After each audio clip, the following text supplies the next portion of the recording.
It's the e-commerce master plan podcast. Here to help you solve your marketing problems and grow your e-commerce business. Cutting through the hype to bring you inspiration and advice from the e-commerce sector and beyond. Here's your host, Chloe Thomas. Hello and welcome to this episode of the E-commerce Master Plan podcast. I'm Chloe Thomas, the creator and host of this award-winning show, and it's my aim in every episode to help you find ways to improve your e-commerce business. So thank you for tuning in, and I would love to know how the show helps you. Just let me know via social media by using the hashtag #EcomMasterPlan. In today's episode, I'm talking to a luxury fashion retailer who sells across Europe. And we're going to be talking about various things about the business. But I think the most interesting thing we're going to be getting into is how they've structured their team, their marketing team, in order to prepare them for the next stage of growth, to adapt to the world in which we currently find ourselves and the ways that's changed consumer behavior. I think, yes, they're a big team, but I think even the smallest business can take note of the way they've gone about doing this, because it's something which, even if it's just you doing your marketing, if you focus on these separate areas separately, you'll find life becomes a lot more straightforward and it makes it a lot easier to get your marketing work done. We are going to get into all of that very, very shortly. But first of all, please do check out our sponsors. This podcast is brought to you by Klaviyo, the ultimate e-commerce marketing platform for brands of all kinds and sizes.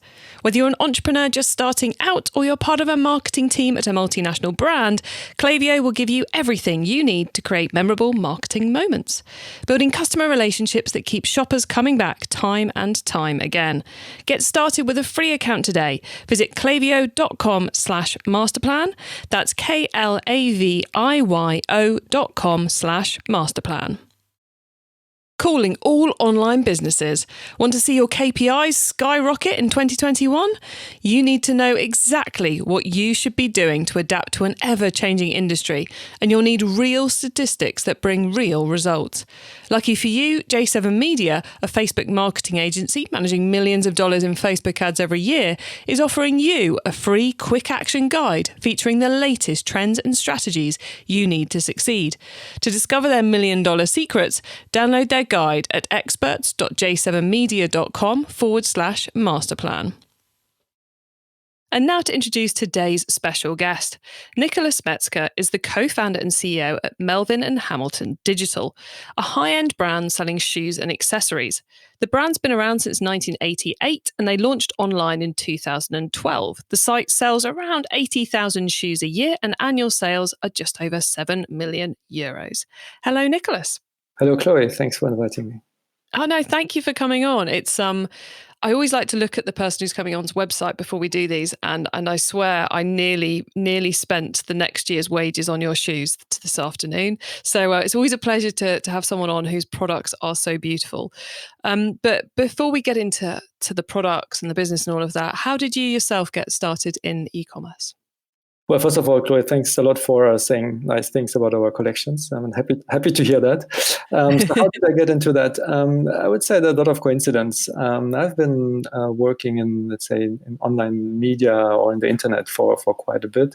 I started after my university diploma in marketing in consulting business, traditionally as many people would want to do in the early 90s.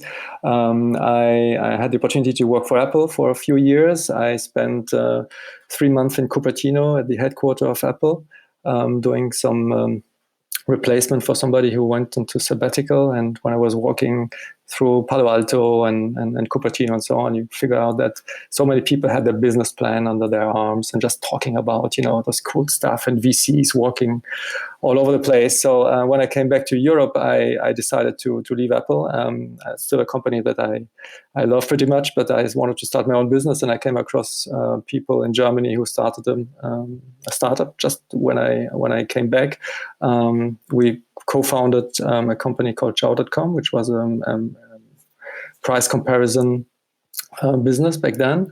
I spent there a couple of years. We got acquired by an American company. I saw the full cycle from, starting from nothing, raising funds, being acquired, then selling the company a second time. This is a company we acquired, I sold it a second time. So I've seen all this, and finally I decided to start a new business. So I've done this. Was not so successful the second time, and at the moment when I decided to stop it, friends from school contacted me and said, "Hey, you're the online guy. We're in the shoe business. Can we do something together?" And I said, "Well, yeah, let's discuss this." And this is how it happened. So my friends from school, their father created this brand in 1988. They took over many years ago, and they have really brought the brand to where it is today. And when they started to sell through eBay as power seller, and then they also started to sell with Zalando, which was quite new back then. They asked me, "Well, do you want to do something? Because it's really, something's happening online, right? You want to help us to be present." So I said, "Yeah, let's do it." Never done e-commerce before, but I love the brand. I love the products. It's good friends of mine. So I said, let's try it. Let's give it a try. And 8 years later, you're still there. Well, 8 years later, we're still there. We didn't know where it was going. We kind of really took it as a trial thing. Let's see if it works. Let's see how much it takes. And of course, we probably did the right thing at the right time. And so we're still there. We're today selling across Europe in over 20 countries. We have our shops in 5 languages. So German and French are, let's say, our core languages, but we have an English store which serves most of the European countries. We have a Dutch store for the Netherlands and a Polish store for Poland. American listeners are going, okay, 20 countries, 5 languages? That's crazy. Because that's the thing over here. There's a lot of people in Europe, but unfortunately we don't all speak the same language or buy in the same currency. So it's complex to grow across Europe, isn't it? That's definitely something I would I would confirm. And not every country has the same rules. Not every country behaves the same way. So in terms of marketing, you have to find the right platforms to share your products, to reach the customers. We can even see that the behavior is different on social media, right? Some of the things that work very well with German customers on Facebook, they don't work with French customers. Of course, then there are regulatory differences, right? As soon as you start looking to VAT, then it really becomes a nightmare. All those things. Translations, of course, right? We do everything in house. We try different ways, and finally we've figured out that if you want to present the brand and share your messages the way you want, you have to do it in house. So we're doing many things in house, but it's not the easiest thing to do, definitely. Let's fill in the boxes about the business before we go much further. So, well, what's this product? We mentioned the product. We mentioned that it's footwear. Can you tell us a little bit more about the product, please? Sure. So it's Melvin Hamilton is a brand for shoes and accessories. So let's focus on shoes, which makes the majority of our business. We have men's and women's collections. Of course, we, like in the fashion industry, we have summer and winter collections. I think what makes us different and stand out is the fact that it's all handcrafted. We produce and manufacture in India in our own factory. Factory just makes it sound very big, but it's a lot of handcrafting that takes place. Where we also invested into some of those places where we recycle the water. That fashion and shoes they require a lot of water. We have vegetable tanning, so we pretty early on really started to care about the environment and the way we produce. And what makes us unique from the final product is, I think, the fact that we have very small series. So we have a collection which consists of several hundred men and women models per collection. So every 6 months we change it. There are all kinds of variations of colors, of leather types, of course shapes, sole types. And once it's sold, it's sold, right? Next year we produce something different, right? So what I think, we're not manufacturing to the order, but we do very small quantities, and once it's gone, it's gone. And next year you can find something similar, probably.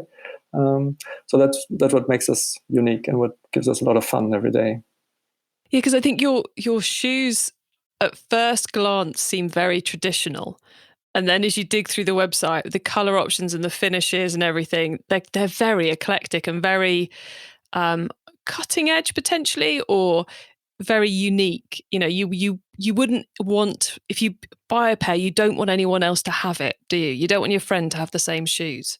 Well, this is exactly what's happening now, and when what you're saying is very interesting, because that's how it got started at the beginning in '88, and I do remember, because it was the father of the friends of mine. The idea was to build to make shoes, and they're called Melvin Hamilton, but they're not really from England, so to say. I would say we're European, but they carry an English name, that look like the traditional English shoe, because there's a long tradition, of course, of shoe manufacturing in England. So it was not a coincidence that we gave it an English name, because we kind of wanted to do this, but make it look more fashionable, more modern, more like for young people. The young adults who start, you leave university, you go into your first job. Back then, everyone wanted to go to banking or to consulting or to, those big brands. So, but you have to wear nice shoes, right? So that's what we aim to do. Now, in the meantime, of course, the world has changed, and you can wear sneakers if you want to go to the bank, right? So that's not, but you can still feel this initial idea of classic shoes, but with this modern twist, with this very fashionable look and feel. So you're totally right in your judgment. That's what we wanted to do. So I'm happy to see that it's still there. Okay, so with the, obviously you've been in e-commerce for a while. So what platform are you selling on at the moment? Is it a Shopify, a Magento, or something different? Okay, so right now we're still on our initial platform, which is Magento. We started off in 2012. We upgraded all the way until Magento 1 stopped being developed. And as Magento then decided to not offer an easy upgrade path to Magento 2, we took this opportunity to look into the market and try to evaluate different platforms. And right now we're in the final steps of migrating to a Spryker and Vue Storefront based platform. So it's Spryker is a modern e-commerce CMS coming out of Berlin, and Vue Storefront is it's light front and PWA technology, which allows us to be more mobile friendly. So we're based on this now. Oh, exciting then. Must be looking forward to that going live. Should happen in the next coming weeks. Oh, wow. So quite possibly by the time everyone's watching, it will be on the new platform. So we wish you all the best with that, because replatformings are a lot of work, but a lot of reward. Mm-hmm. Well, we we look forward to this reward. Yeah, right now in the lot of work stage, definitely I can confirm. We also redesigned everything from scratch, so which I think added a little bit of complexity to our project. Mm-hmm. And are you relaunching all 5 of those different websites at the same time, or are you staging them? We will do it in 2 waves. We do a first wave where we will test it in one country. And once this migration was successful, we'll do the rest. We prepare everything to be ready for all the languages, but we will do it, first in one language. Yeah, because then you can see if anything needs larger than anticipated tweaking, and then Exactly. and then roll out once those problems are solved. It sounds very exciting. And what you mentioned the team and that you're doing a lot of things in house. So how many of you are there running Melvin Hamilton Digital? So for the all direct to consumer business, we're close to 20 people right now. We have a tech team, which is actually pretty small. It's 3 full-time people, and occasionally we hire someone just on a temporary basis. But so that's the tech team, and then we have our merchandising team. We have, of course, customer support. We have marketing, which we just renamed content and social media. We have, just one accountant in-house. We have myself. And then, of course, we in the content team that I mentioned, we have to cover all the languages, right? So we have people for Dutch-speaking, Polish, French, German, and then English. I must admit that it's kind of like we have nobody native English in the team. So we hope that those that we use for English translations are good enough so that it doesn't really become a disadvantage. I love the fact you said you've changed the name of the marketing team to the content and social media team. So what brought that about? So we split. First of all, we split the team. The online marketing team in those that do pure acquisition campaigns. So let's say pure Google AdWords and let's say those acquisition campaigns. So that they are now called the revenue. That's the revenue team, right? Revenue and merchandising. So they're both together because their mission is really to make the most out of the existing product catalog, right? So generate traffic. And make revenue with the products we have on stock. And the content and social media team is here to make the brand to make the brand emotional, to give it to make people feel like what we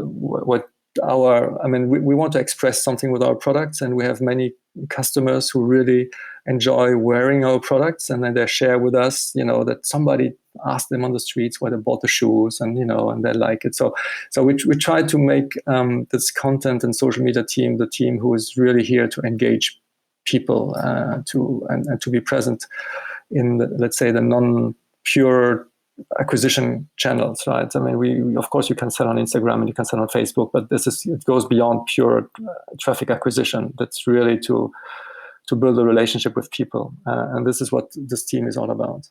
And so I'm guessing those two teams have very different objectives. One being sell product for the revenue and merchandising team, and the other one is more about I don't know, how do you measure their success? Is it kind of you doing customer warmth tracking surveys, or is it just simply about engagement and volume of views? Yeah, it's essentially about engaging, and we have a third team then, which I can also talk about, which is our shopping and customer loyalty team, shop management and customer loyalty team. But yes, this marketing, this content and social media team is really about engaging, about growth in social media, is about how many corporations we have with influencer. Is about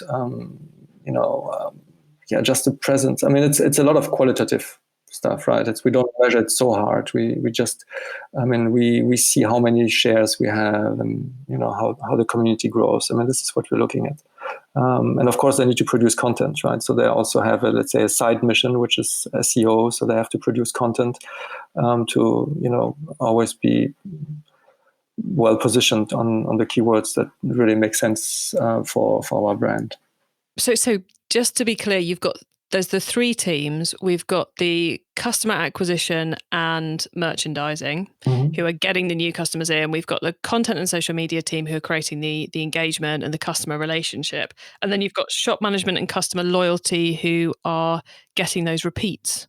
Exactly, yes. So they're essentially measured by NPS scores, so we see how our net promoter scores evolves, and of course by the number of repeats, by the average purchase order. So if the average basket goes up, then it's good for them because they're good in cross selling and trying to bring people back. We also measure return rates, so that we try to keep return rates down, right? So they can provide some additional information or services just to consult or help our visitors to pick the right size or make the right decision. So this is what they're measured against. I love that way of organizing it because sometimes businesses, I see businesses splitting it into customer acquisition versus customer retention, which obviously two very important parts. But I think to then have a third area, which is the softer piece, because it's something which I've seen quite a lot of in 2020 is people having the time and realizing they need to be investing in this softer content and social media side of things, which if you put them in this, that I find people who are good at that have a very different inherent skill set to those who are great at running the Google ads and the Facebook ads. So they need to kind of be separate because they're doing very, very different things, very different day cycles. But also, if you lump them together, you end up with them kind of getting lost in what they're actually trying to achieve because the goal isn't as simple as increasing AOV or increasing, conversion rates. Yeah, I mean, and I want to be very honest. We're not. We're still experimenting with this team. We definitely are not a digital native brand, right? So our brand existed before, all of social media existed. I'm far too old to understand how Snapchat or TikTok works, right? It's kind of like, I watch my kids, how they communicate. Just simple fact, how they hold the phone and how I hold the phone, right? You can figure out that we're not, we don't have the same approach to to those gadgets. So we're still trying out what's the best setup for this team. And we have a graphic designer who just joined us, and he's totally into TikTok. So we're going to probably start a TikTok channel in the next couple of weeks as well, just to see what it takes to build, and if it brings something to the brand. And so we're a lot in trial error right now. And of course, the traditional ways, they will remain, right? The Google ads and Facebook ads and so on, they will remain, but we have to try out all those new ways and see what works and doesn't work. And a lot of it is also hype, right? It's not because everyone is talking about TikTok that you have to be there, right? So we have to make our own experience and then see if we should continue to invest into this or not. Because content, believe it or not, it takes a lot of time. It's expensive. It's unpredictable, right? We keep shooting and making videos, every day. And at the end of the week, we'll still figure out we don't have the right content. We don't have the content we need. So what do? Okay, we go for a new shooting and new video session. And so it's kind of like, it's pretty complex. It is, isn't it? And it's very much trial and error. Even those who are brilliant at it will say, well, we thought that one was going to be great, but it tanked. And this one, which we did in 30 seconds, suddenly went crazy. And in retrospect, you can go, I can see why. But at the time, it's really hard to predict. That's the thing. You never know. You never know if you're going to like it or not, right? And sometimes it's just, I don't know how to say, but sometimes you can make the best plans in advance and then something doesn't work out as you like it. And then, 2 days later, just go on the street, because we're lucky to be in Paris, so there are beautiful spots where we can go out for shooting, right? Not right now because we're in lockdown, but in general. And sometimes, our content teams just go out the street, and half an hour later they come back and they have everything we need for the next day. And sometimes they just go out for 2 days and we figure out, okay, it's still not what we like. And the tough thing here, my learning is that you have to say no to things. It's too easy to say, well, I have everything I need, and then you just bring it online. But if you don't like it, you shouldn't do it, right? It's not good for the brand. It's not good for what you want to communicate. So more and more we try to be really severe with how we judge our own content, and to go out for a new shooting if we don't like it. E-commerce Master Plan is supported by some of the greatest companies in the e-commerce sector. Here's a reminder of who they are. Success in 2021 means building stronger relationships with your customers. Last year saw a lot of consumers switching to buy online, leading to surges in new customer acquisition. So how are you planning on turning your new first-time buyers into profitable repeat customers? Well, that's what Klaviyo is for. Klaviyo helps businesses create memorable marketing moments through email, SMS, and personalised website experiences. And that is what creates repeat purchases. That's why Klaviyo, the ultimate e-commerce marketing platform, is used by over 50,000 e-commerce brands around the world. Get started with your free account today. Visit klaviyo.com/masterplan. That's klaviyo.com/masterplan. Are you an online business whose advertising efforts did not go as planned in 2020? Want to know where you went wrong? For expert advice on how to optimize your ads and maximize your revenue in 2021, download J7 Media's free Facebook marketing guide featuring the most prominent trends and strategies you need to succeed if you're an online business. To download this fast action guide, visit experts.j7media.com/masterplan. It's time for the top tips round. Okay, I love this section because it gives me and our listeners some really quick ideas for taking our businesses to the next level. So, Nicolas, are you ready for the top tips? Okay, let's go. The book top tip. If everyone listening to this podcast agreed to take Friday off and read a book to make their business better, which book would you recommend? I would probably pick The Four from Scott Galloway, which I read last summer. And I read it during my summer vacation. And I remember that when I came back to the office, I think there's not one single person in the office to whom I haven't given any smart insights from what I've learned in this book. So it's a quick read. It's very interesting. He has some theories you might like or not like, but I mean, there are definitely many smart visions that he's sharing that you can apply to your business. I mean, about being a love brand, and how those four. I mean, it's about Apple, Google, Facebook, and who did I forget? Amazon. How, of course, they're all using data to optimize their business, but how they all position themselves differently, right? I mean, how Apple is a luxury brand, how Google has built a lot of trust, how Amazon has a lot of data. I mean, all those things, right? So it's really fascinating, and you can apply it to your business. And I'm pretty sure many things everyone can learn from it. Excellent. Good one. I don't think we've had that one named before, so that's always a good thing. All right, the traffic top tip. Which marketing method do you either prize above all others or think doesn't get the press it deserves? Here, one of my favorite marketing tools is still the good old email marketing. Working your own customer base is a must. I mean, if you don't do this, then you probably shouldn't go anywhere and try to spend money on something else. So, I mean, and it still works. I mean, if you want to build a relationship with your customers, if you want to share the news, if you want to have a first-hand feedback about what is good or was not good, I mean, your customer base is a must go-to place. So email marketing for just promotions, but also for sharing. I mean, just messages, for asking people to send you some feedback. Definitely the best tip I would have for traffic. Always a fan of email. Okay, the tool top tip. Maybe a collaboration tool, a social media plugin, a phone app, or just a way of working. Is there a cool little tool you use that makes you and your team more efficient from day to day? Actually, we do use many tools, and we keep adding tools to our list, and then sometimes some other tools disappear. But one of the tools I currently like very much is Canva. It's a very easy photo retouching, drawing tool, presentation tool, so creative tool, you can call it.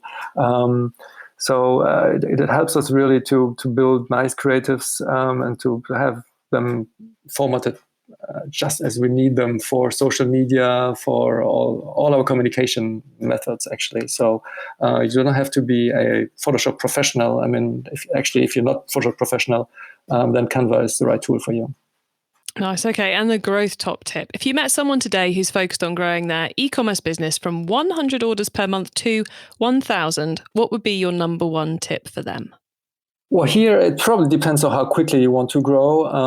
If you want to have, let's say, quick growth, then probably look after marketplaces and see if you can leverage the presence that marketplaces have in a different areas, depending on which vertical you are.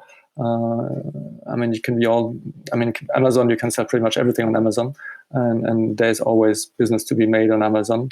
Or you have your own vertical, and maybe some platforms that offer marketplaces. Whether fashion, there are many in fashion, and tourism, there are many in automotive, there are many. I mean, almost every vertical has its own marketplaces. So that's something I wasn't too fond of a few years ago, but right now I probably changed my mind, and I can see that marketplaces is one of the probably fastest growing activities that we see in our business. Yeah, they are. They've really evolved in the last 5 years or so, marketplaces, and the choice alone is now quite phenomenal. Well, Nicolas, thank you for all those top tips. Before we say goodbye, could you please let the listeners know where they can find you and your business on the web and social media, please? Yes, absolutely. So our brand is Melvin Hamilton. The URL is www.melvin-hamilton.com. If you are from international, if you want to have a German, French, Polish, or Dutch version, then you just replace the ending by .de, .fr, .nl, or .pl. On social media, it's Melvin Hamilton, Melvin Hamilton on Facebook, and Instagram, I guess it's Melvin Hamilton all together. Excellent. Well, look, Nicolas, thank you so much for coming on the podcast today. It's been really fascinating learning about how you're restructuring the marketing aspects of the business to grow further. So thanks so much for coming on and telling us about it.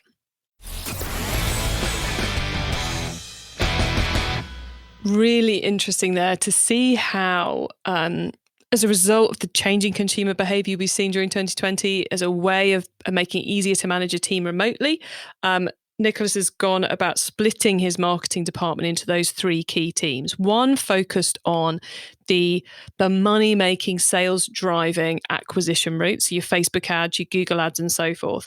Then one focused on the softer marketing activity, so your content, your video, your blogs, all those social media pieces, who now, because they're separated from the teams who have kind of the hard and fast analytics, they've now got that freedom to create the right content to really get to grips with what they should be focused on without the constant distraction of metrics.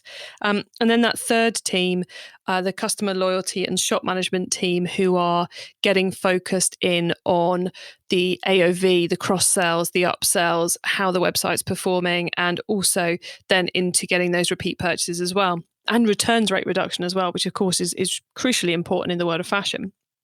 One of the things which, some of you might be listening going, well, they're doing 7 million, so they've got, all these team members they can do. Even if it's just you and your business, to think about your marketing in those three groups and maybe split your work across 3 days or across certain time spans, and to think, right, I'm in acquisition headspace, or I'm in content and social media headspace, or I'm in, the shop and the customer loyalty headspace. To give yourself that focus, or your marketing team that focus. So you try and only think about those things together rather than try and combine them all in one meeting or all in one day. I think you'll find it's going to bring you some clarity over what you're doing and what you're trying to do. So I thought that was a really fascinating way of really getting focused on how to take the right steps towards growth with either your workload or your team, and how that part of your business is structured. Well, look, to get your hands, your hands on the notes from today's show, including those top tips and links to what we've mentioned, then head over to ecommercemasterplan.com/podcast. There you can also add yourself to our email list so you don't miss out on any of the other things I share to help you improve your business. Thank you for tuning in to this and every episode of the E-commerce Master Plan podcast. I create this show for you, so it's great to see so many of you tuning in week after week. I bring you a new interview every week because I want to inspire and help as many e-commerce business owners as possible to succeed and thrive with their business. So please do tell the other e-commerce business owners you know, because I'd love to help them too. I hope you have a great week, and don't forget to keep optimizing. Thank you for listening to the E-commerce Master Plan podcast. Find out more at ecommercemasterplan.com/podcast.